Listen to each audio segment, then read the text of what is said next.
திடீரென அந்த பயிற்சியை மாற்றிக்கொள்ளுங்கள்.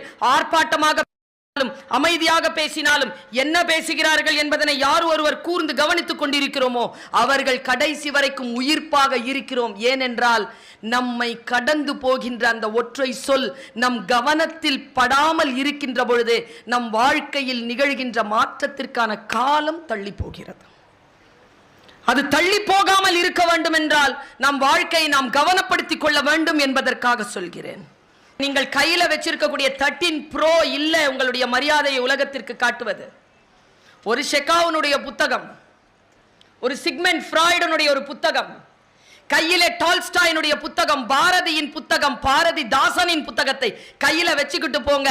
அதில் கிடைக்கக்கூடியதுதான் உண்மையான மரியாதையை தவிர உங்களுடைய போன் மூலமாக மரியாதை உங்களுக்கு வராது.